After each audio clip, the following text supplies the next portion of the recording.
The council chamber stretched across an entire city block on the Dominion throne world. 3 massive thrones sat in a triangle, each one carved from a different type of stone brought from the homeworlds of the 3 pillars. For 5,000 years, this room had been the center of galactic power.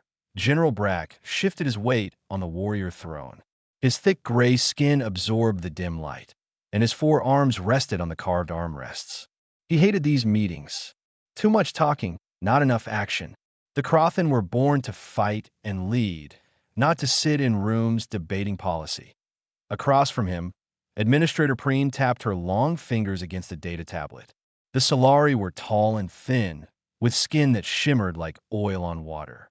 Her people had managed the bureaucracy of 847 star systems for millennia. She believed every problem could be solved with proper documentation and procedures. The 3rd throne held Chief Engineer Tull, a stocky Vorn with metallic skin that rang softly when he moved. His people built everything in the Dominion, from starships to city infrastructure. He saw the galaxy as one massive machine that just needed the right adjustments. The outer colonies are failing, Preen said, her voice sharp and precise. Production quotas are down 30%. Compliance with regulations has dropped to unacceptable levels. We need more administrators to enforce proper procedures. Brack snorted, a sound like grinding rocks. You cannot fix rebellion with paperwork. Send more Crothan warriors. We will restore order. You tried that in Sector 9, Tull rumbled. It made things worse. The colonists work slower when they fear you. Then they need more reason to fear, Brack said. Preen's eyes narrowed. Violence is expensive. My analysis shows that increasing military presence costs more than it gains. We need structural reforms to the administrative systems. Your reforms take years to implement, Tull said. I propose we upgrade their infrastructure. Better living conditions mean happier workers. That costs resources, Preen countered. Everything costs resources, Brack muttered. This was how it always went. The 3 pillars had their roles, and they never agreed on anything outside those roles. Crothan fought. Solari administered. Vorn built. Each species had their place in the hierarchy, from the ruling 3 pillars down to the client species who serve in the lowest functions that IT had worked for 5,000 years. Why was it failing now? A junior aide, a small orange-furred species from one of the client worlds, approached nervously. Honored Council, there is a minor report from the Frontier Scouts. We are discussing important matters, Preen said without looking up. Yes, Honored Administrator. But the Scouts have detected a new species achieving faster-than-light travel in the Sol system. Brack waved a dismissive hand. Another primitive species. Add them to the client species list. Next topic.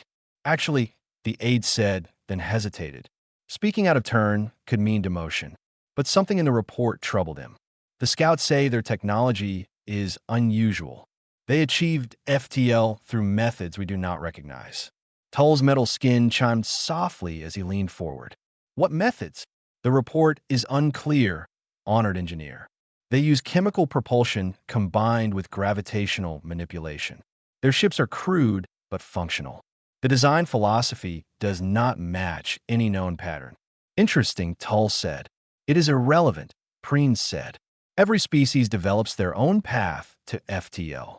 Once they enter Dominion space, they will learn proper methods, file the report, and assign them to the appropriate caste based on their capabilities. The aide bowed and retreated.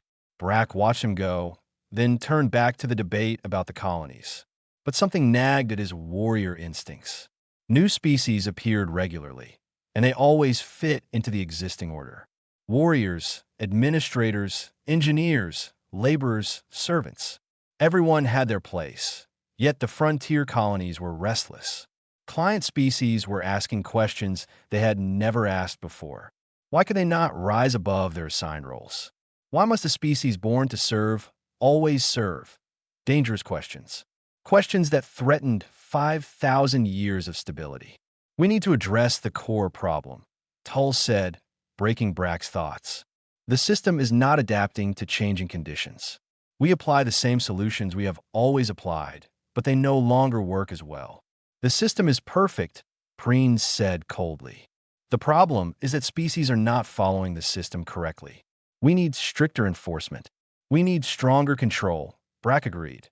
Tull said nothing more, but his metallic eyes dimmed slightly.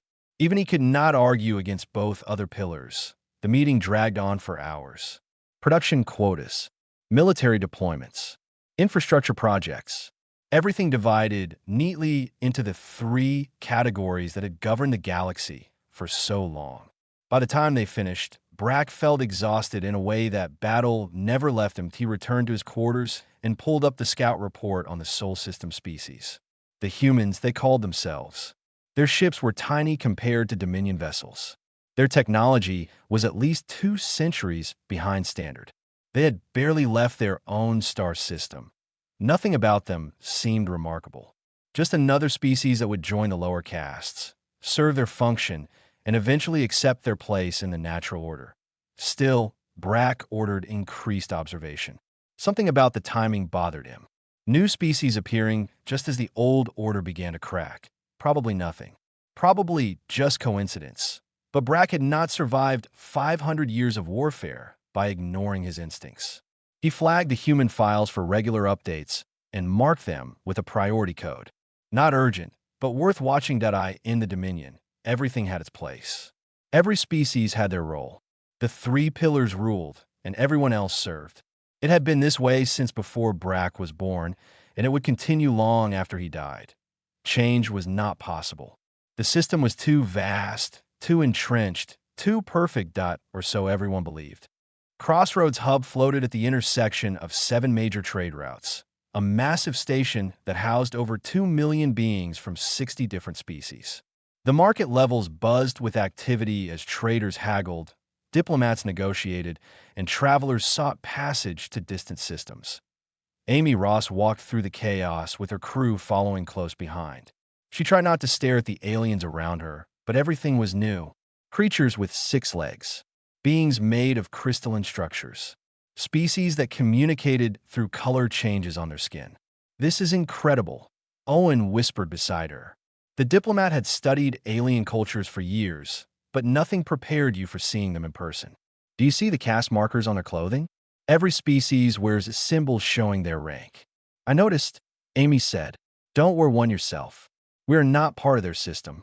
The UNSS Pioneer docked at Bay 17, one of the smaller berths reserved for vessels under a certain size.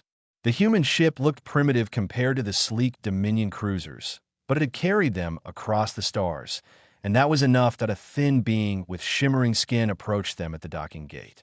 "I am Administrator Finch, Station Manager for this sector. Welcome to Dominion Space. Please submit your species classification and caste assignment for processing." Amy smiled politely. "We don't have those. We are from Earth, and we are here to establish trade relations and learn about galactic civilization." Finch's skin rippled with colors that probably meant confusion. "All species must be classified. It is standard procedure. Based on preliminary scans, humans appear to be a client species. You will be assigned to service or labor functions pending further evaluation." "We appreciate the offer," Owen said smoothly, "but Earth maintains its independence.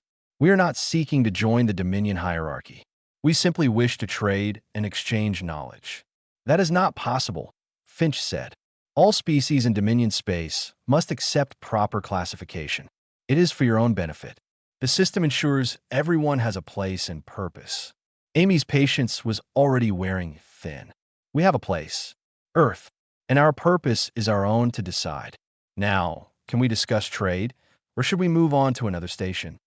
Finch's skin flashed red, probably indicating stress. "Please wait here.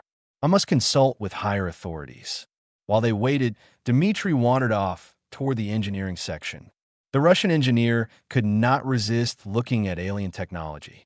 Within minutes, he was helping a frustrated Vorn engineer troubleshoot a malfunctioning gravity generator. "You're using a rotating field stabilizer?" Dmitri asked through his translator device. "Of course," the Vorn said. "Standard configuration. But your station has variable traffic loads. You need a dynamic stabilizer that adjusts in real time. Here, try routing power through these secondary conduits instead." The Vorn stared at him.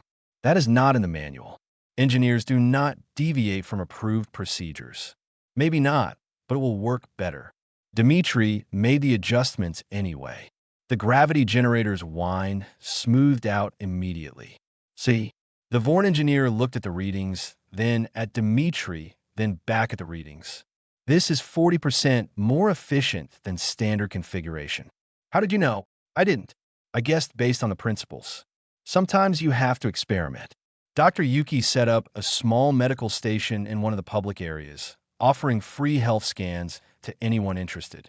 Within an hour, she had a line of curious aliens wanting to see what human medicine could do. She treated a client species worker with a chronic pain condition that his own doctors had ignored, and word spread quickly. Owen found himself in negotiations with traders from a dozen different species, all fascinated by Earth goods. Coffee became particularly popular. The concept of a stimulant beverage that also tasted pleasant was apparently revolutionary. He arranged trades that benefited both parties equally, which confused several Solari observers who were used to exploitative contracts that favored higher castes. After 3 hours, Administrator Finch returned with a Crothan security officer. The warrior's 4 arms and gray skin made him look intimidating, but Amy held her ground. You will submit to caste classification or leave Dominion space, the Crothan said. We choose option 3, Amy replied. We stay, and we remain independent. There's no option 3. We just made one. The Crothan's face darkened. Your vessel is surrounded. You will comply, or you'll be detained. Amy looked at Owen, who nodded slightly. They had prepared for this possibility. She pulled out a small device and pressed the button. Instantly, every screen on the station flickered to life with the same broadcast. Amy's face appeared on thousands of displays. Greetings to all species on Crossroads Hub. I am Amy Ross of Earth. We came here in peace, seeking friendship and trade. Instead, we are being threatened with detention because we refuse to accept that our entire species should be classified as servants or laborers. We believe every individual, regardless of their species, has the right to choose their own path. We believe in equality, cooperation, and mutual respect. If the Dominion cannot accept this, then perhaps the Dominion needs to change. The message played on loop. Amy watched as beings throughout the station stopped to listen.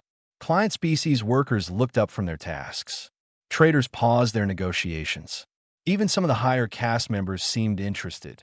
The Crothan officer reached for his weapon, but Amy shook her head. You can arrest us, but that message is already spreading beyond this station. The question is whether you want to make martyrs of the first humans to seek peace with the Dominion. Finch's skin flashed through a rainbow of agitated colors. You are causing chaos. This violates dozens of regulations. Maybe, Owen said, but we are not breaking any laws. We are simply exercising our right to free speech. The Crothan officer received a communication through his earpiece.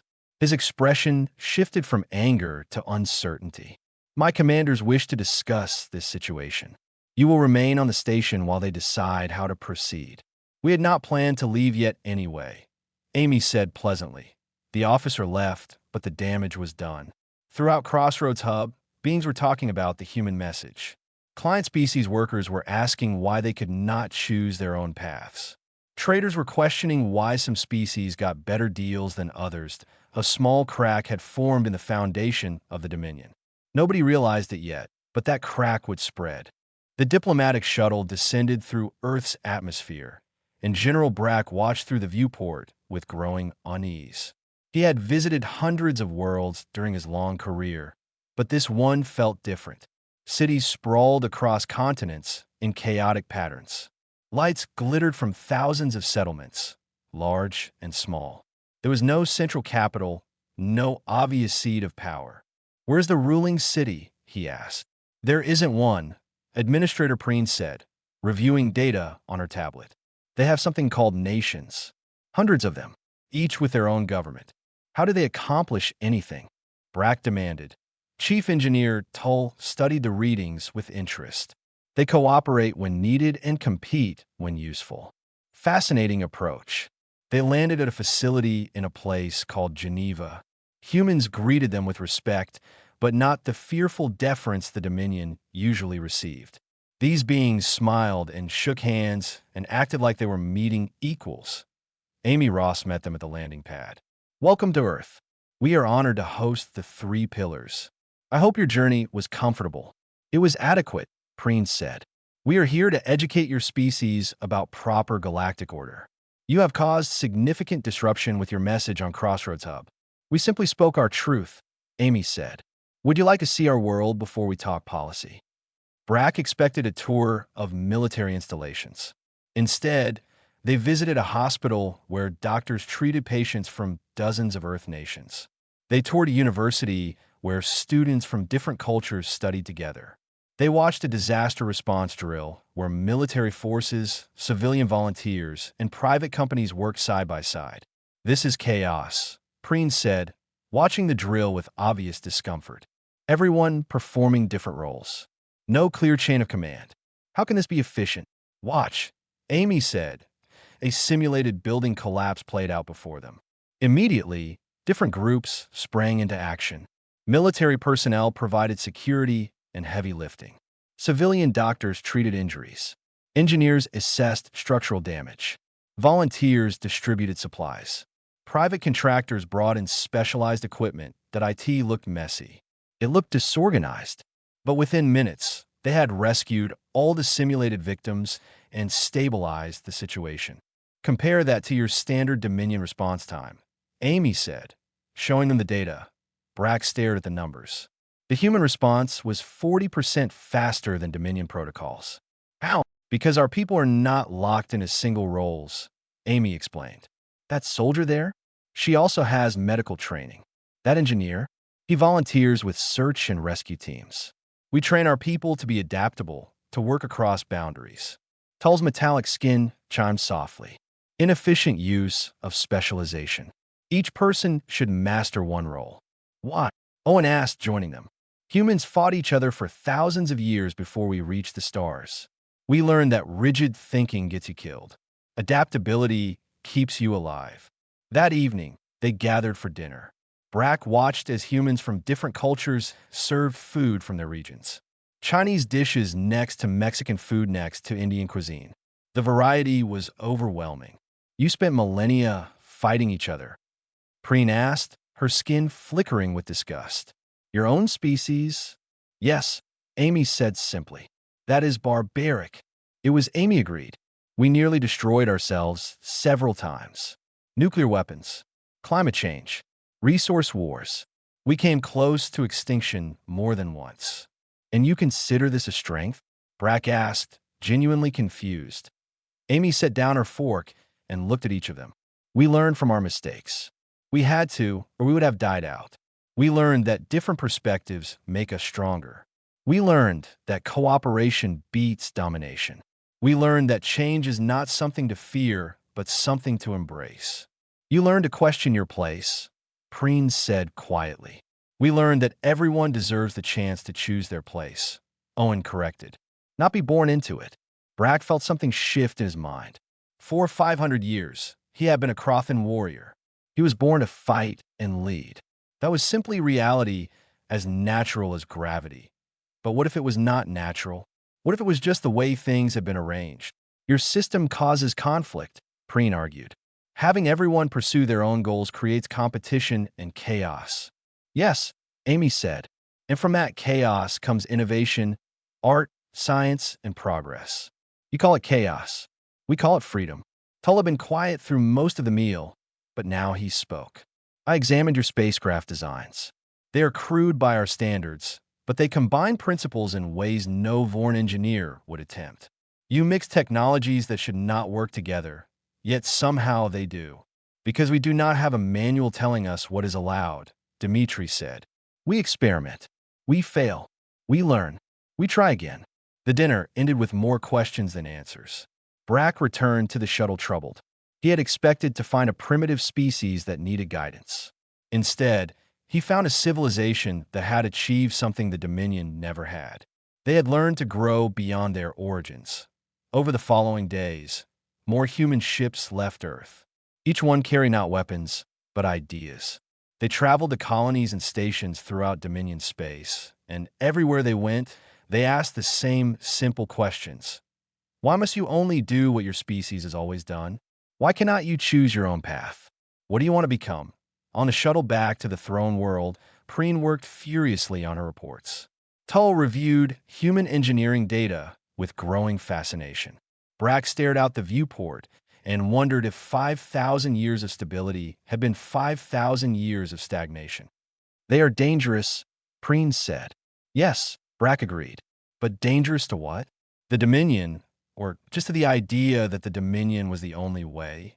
The question followed him home, and he could not shake it loose. Humans had nearly destroyed themselves learning to cooperate. Perhaps the Dominion needed to nearly destroy itself to learn the same lesson. Or perhaps, Brack thought, there was another way. If only someone was brave enough to take it. The mining colony on Tertius 5 had existed for 300 years. The workers extracted rare minerals from deep beneath the frozen surface, living in cramped habitats and working 12-hour shifts. They were client species assigned to labor functions generations ago. Their parents had worked these mines. Their grandparents had worked these mines. It was simply the way things were, until human traders arrived 6 months ago and asked a question nobody had thought to ask before. Why? Now the miners refused to work. They did not demand better pay or shorter hours. They demanded something the Dominion had never considered giving them. The right to leave. The right to learn new skills. The right to become something more than miners. Brack's warship dropped out of FTL above the planet. His orders were clear. Restore order. Make an example if necessary. Show the galaxy that the Dominion's patience had limits. He looked at the frozen world below and felt nothing but duty. These miners were disrupting production. That could not be tolerated. It did not matter why they protested. It only mattered that they obeyed. All vessels are in position, his tactical officer reported. The colony is surrounded. Good. Send the standard message. They have 1 hour to return to work or face consequences. Before the message could be sent, a new contact appeared on the scanners. A human ship dropped out of FTL, small and unarmed, heading straight for the colony. The human vessel is hailing us, the communications officer said. Brack considered ignoring it, but curiosity won. Put them through. Amy Ross appeared on the screen. General Brack, we heard about the situation here. We have come to offer mediation services. This is a Dominion matter. Leave immediately, or you will be detained. The miners asked for our help. We cannot ignore that request. Brack's 4 fists clenched. You have no authority here. This is our territory, our laws, our problem to solve. Then solve it peacefully. Let us talk to them. Maybe we can find a solution that works for everyone. The solution is simple. They return to work. And if they refuse? Brack did not answer. He did not need to. The Crothan warships surrounding the planet spoke clearly enough. Amy's expression hardened. If you fire on unarmed civilians, we will broadcast what happens to every world in the Dominion.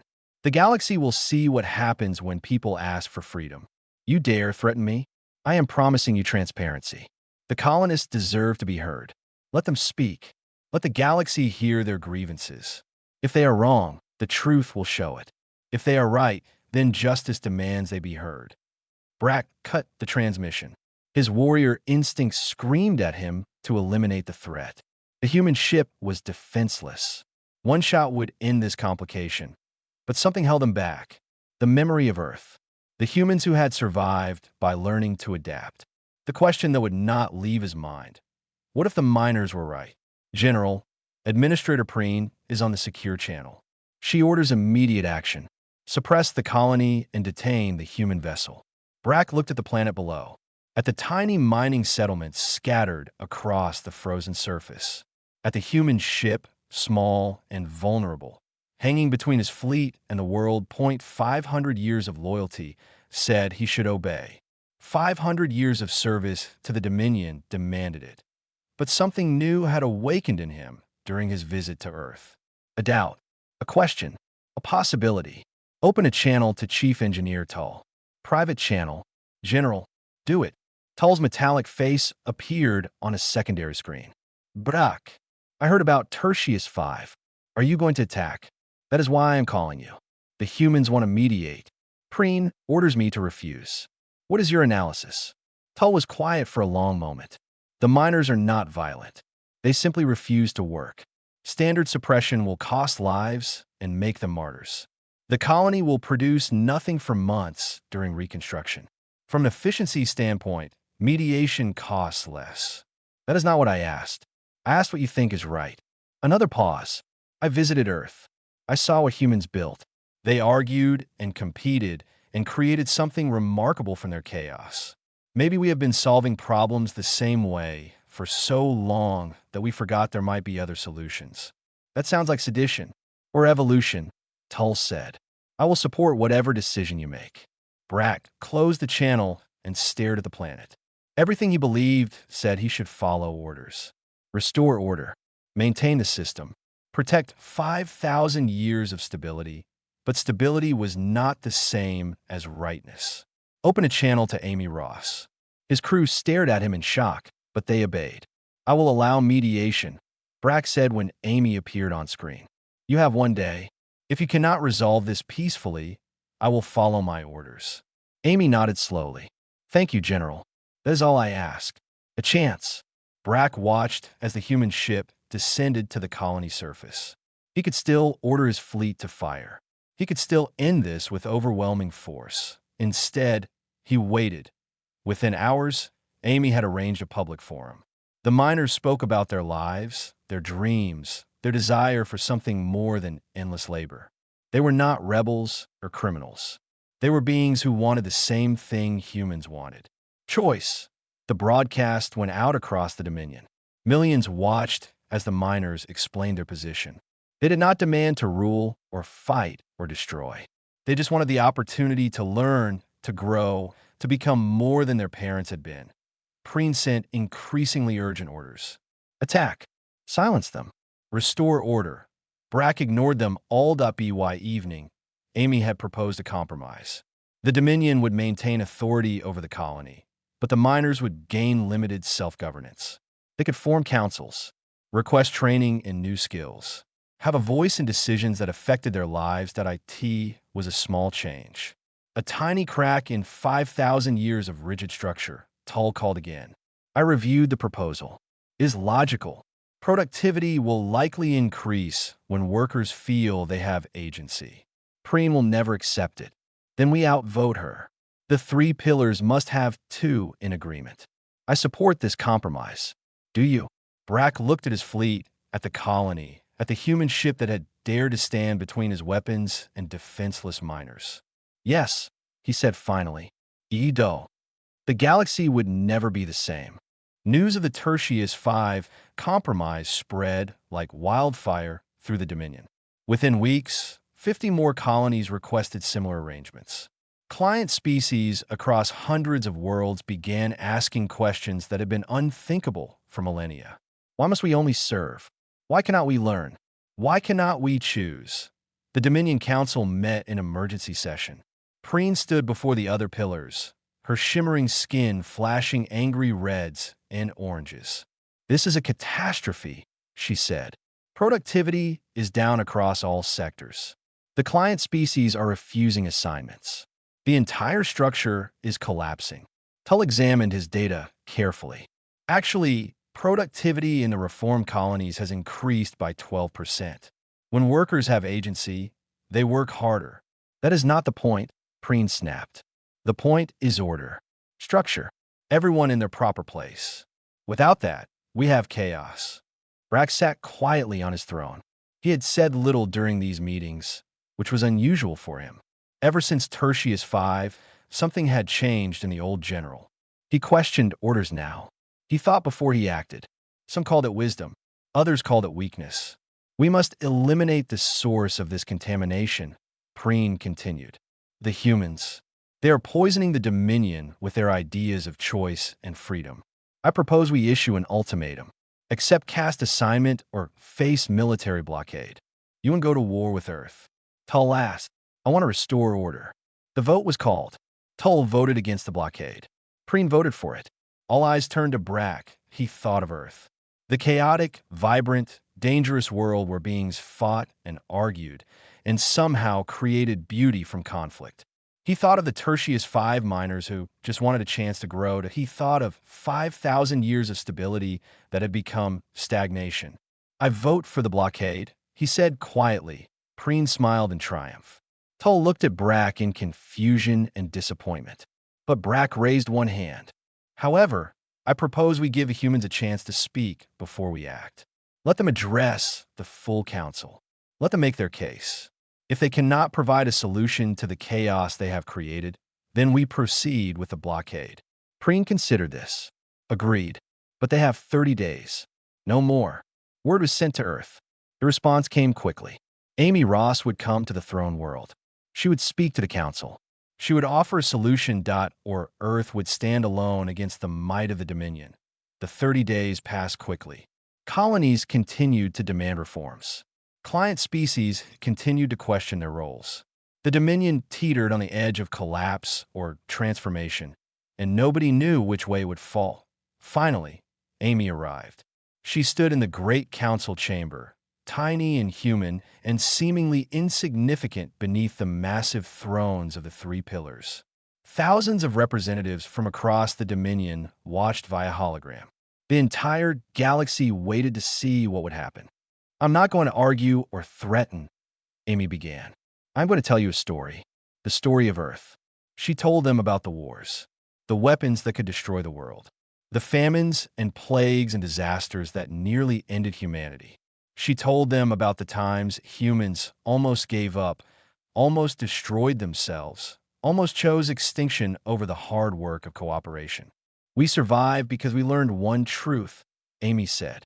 Systems that cannot adapt will die. It does not matter how strong you are, how long you have existed, or how perfect you believe your order to be. If you cannot change, you will eventually face a problem you cannot solve. We have solved every problem for 5,000 years, Preen said coldly. Have you? Then why are your colonies in revolt? Why are your client species asking questions? Why does your perfect system suddenly feel fragile? Silence filled the chamber. Amy continued. You're about to face a test. Not from us, from the universe itself. And your rigid system will fail unless you let it change. As if on cue, alarms began blaring across the Dominion. Astronomers had detected a massive gravitational anomaly in the Helix Nebula. A rogue star, moving faster than should be possible, was on a collision course with three major Dominion systems. Billions of lives were at risk. Evacuation was impossible. There was not enough time. The council erupted into chaos. Crothan military leaders demanded fleet deployments. Solari administrators pulled up evacuation protocols. Vorn engineers calculated trajectories and forces. None of their solutions would work. The timeline was too short. The scale was too vast. Amy waited for the noise to quiet. This is what I meant. A problem your system was not designed to solve. You need warriors to pilot ships, administrators to coordinate efforts, engineers to build deflection systems. But more than that, you need them to work together in ways they never have. You need Crothan pilots taking advice from Solari coordinators. You need Vorn engineers accepting suggestions from client species. You need every caste, every species, working beyond their assigned roles. That is impossible, Preen said. The system does not allow for such chaos. Then billions will die while you maintain your precious order. Brack stood from his throne. All eyes turned to him. What are you proposing? Let me coordinate the effort. Let Earth show you how to cooperate across boundaries. We have done it before. We can teach you, but only if you are willing to let go of your rigid hierarchy for long enough to save lives. Tull stood next. I support this plan. My engineers will follow human coordination protocols. Preen looked at both of them in horror. You are dismantling 5,000 years of civilization. No, Brack said. We are saving it. By changing it. The vote was called. 2 pillars supported the plan. One did not. The decision was made. Amy immediately got to work. She coordinated Vorn engineers building deflection arrays, Crothan pilots flying dangerous missions, Solari administrators managing resources. She paired species who had never worked together. She ignored caste boundaries. She treated everyone as equals with valuable skills that IT was chaos. It was unprecedented. It was beautiful. And it worked. Piece by piece, species by species, the Dominion assembled the largest cooperative effort in galactic history. Miners who had protested on Tertius 5 helped calculate trajectories. Client species workers offered suggestions that saved time. Crothan warriors followed orders from Solari coordinators without question. The system bent. It flexed. It adapted. And the rogue star was deflected harmlessly away from the inhabited systems. Billions celebrated. But Preen watched in silent rage, knowing that everything had changed forever. 3 months after the stellar deflection, the galaxy was unrecognizable. Client species who had helped save billions now refused to return to their old roles. Crothan warriors questioned why they could not also be engineers or diplomats. Vorn engineers wondered what they could build if they were not constrained by ancient manuals. Even the Solari, who loved order above all else, began asking if their old order was the only possible order. Preen watched her world crumbling and made a decision. If reform would not be stopped peacefully, then she would stop it by force. In the depths of Dominion archives, there existed weapons so powerful they had been sealed away for millennia. Planet killers, star destroyers, technology from the early days of conquest, when the three pillars had united dozens of species under their rule through overwhelming force. Preen activated them all. "I am broadcasting to all Dominion worlds," she announced from the council chamber. "This chaos ends now. All reforms are canceled. All species will return to their assigned roles. Any world that refuses will be destroyed, starting with Earth." A network of ancient weapons satellites came online across the galaxy, each one capable of targeting entire star systems. Preen had control of them all. "You are insane," Brack said, moving toward her. "I am preserving civilization," Preen replied. Her fingers danced across controls. "The humans have 30 hours to leave Dominion space. After that, soul burns." Tull tried to shut down the weapon systems, but Preen had locked him out.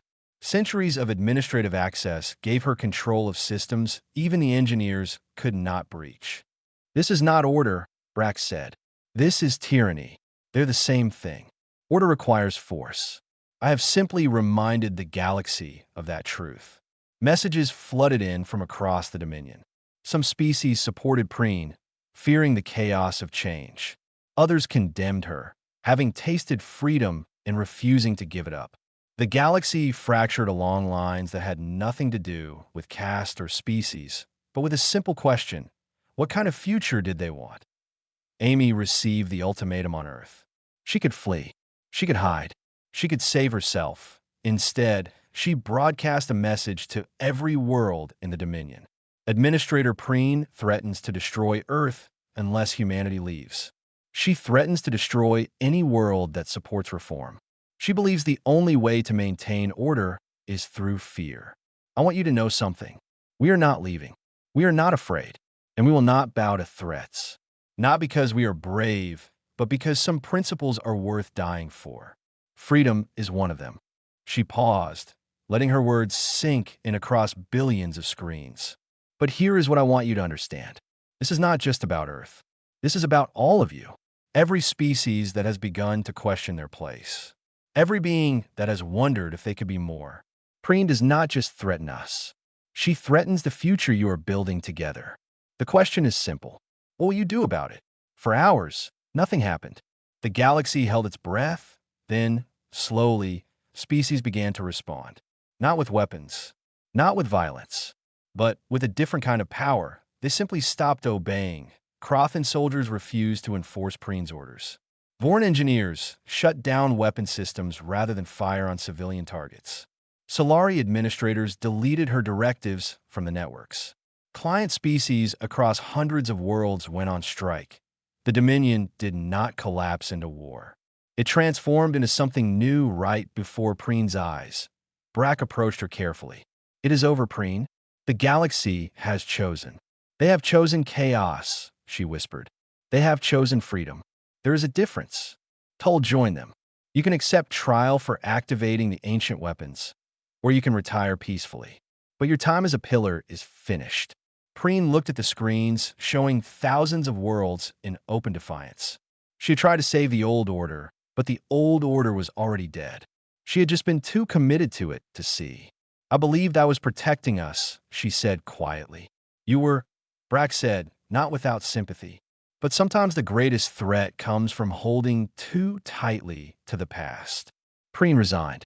The ancient weapons were dismantled. The three-pillar system was dissolved, replaced by a new structure. The Galactic Commonwealth. Instead of three ruling species, hundreds now shared power. Representation was based not on caste or species, but on population and contribution.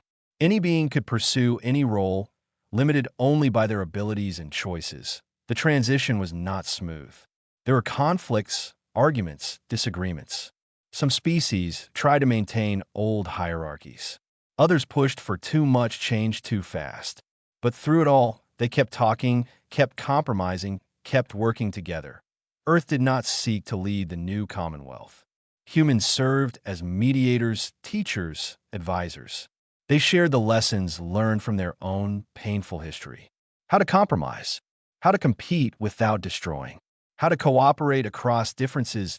1 year after Preen's fall, Brack visited Earth again.